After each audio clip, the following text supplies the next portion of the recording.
contemporary ideology, seeing in the divine emperor a terrestrial counterpart of the sun as sovereign of the universe. So sun worship became, in the 3rd century, something of an official religion. Okay. At the same time, Mithras was worshipped as a solar god, and his mysteries incorporated much arcane astral lore. Let me see. Do we want to talk about Mithraism? We could talk about Mithraism, but it was a religion that it actually was contemporary with the nascent stage of Christianity, the beginning stages of Christianity, and it was a big time competitor of Christianity. But as we know, Christianity actually overcame that stiff competition from Mithraism. Mithras was a god. He was a god worshipped as a solar god, and you might hear some folk try to compare Jesus to the sun. Okay, but let's move on, because you can actually Google Mithraism and get more information. Let's move on. It look like it's astrology, but it's like a idolatry. But let me spell it out again. Astrolatry. Astrology. Almost like it's astrology. Astrology. That's what it seemed like. Astrology. Let's call it astrology. Is the worship of stars and other heavenly bodies as deities, or the association of deities with heavenly bodies. The most common instances of this are sun gods and moon gods in polytheistic systems worldwide. Also notable is the association of the planets with deities in Babylon, and hence in Greco-Roman religions, vis-a-vis Mercury, Venus, Mars, Jupiter, and Saturn.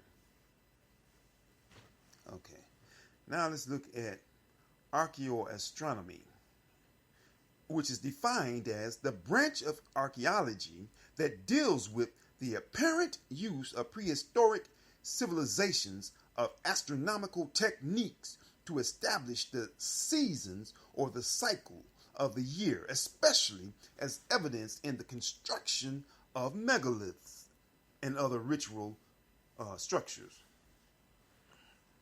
Now, let's move on. The study of the knowledge, interpretations, and the practices of ancient cultures regarding celestial objects and phenomena. This again is talking about archaeoastronomy. The branch of archaeology that deals with the apparent use of prehistoric civilizations of astronomical techniques. So that's just a reiteration. Let's move on. A famous example of archaeoastronomy would be Stonehenge, but there are countless others from around the world. You may also find examples of astrotheology and archaeoastronomy here. Okay, so we can find it in various places around the world.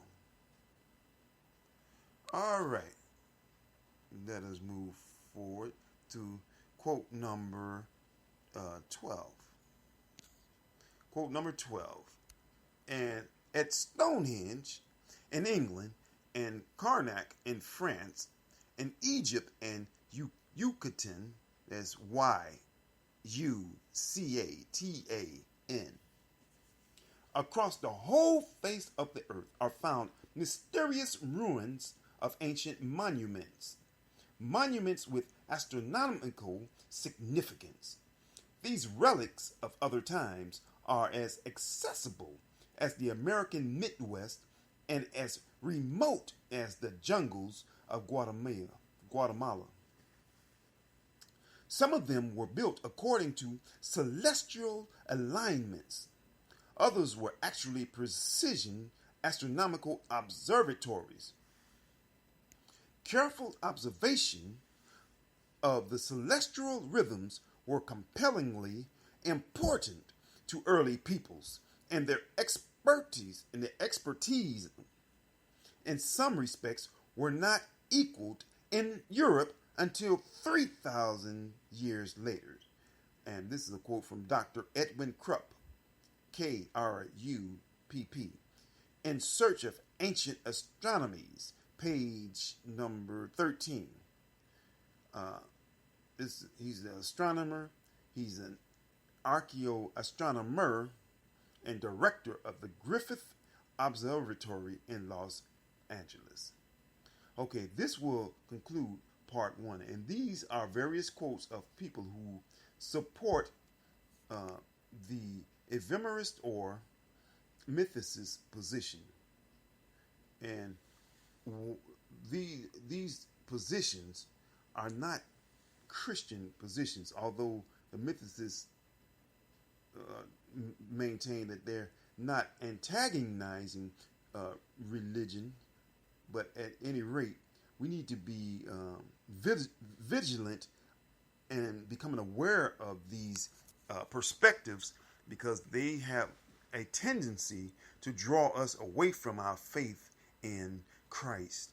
And we cannot be saved unless we believe that Jesus is, of course, a historical figure. Now, it's not enough for us to believe that he's a historical figure, but we must become equipped so that we can deal with those who may be influenced by these two perspectives, Evemerist and the mythicist positions. We must become equipped. It's not enough for us to sit on our hands and to rest on our laurels. We must become equipped and be able to defend our faith lovingly. Okay, so if you want to contact us, we're the Seekers of Unlimited Life Ministry. The Seekers of Unlimited Life Ministries. Okay, and that's 1337 South Millard Avenue in Chicago, 60623. You can email us at the Soul Ministry, THESOULMINISTRY @gmail.com, or call us at 773-474-0451. Okay, God bless you, and please tune in again.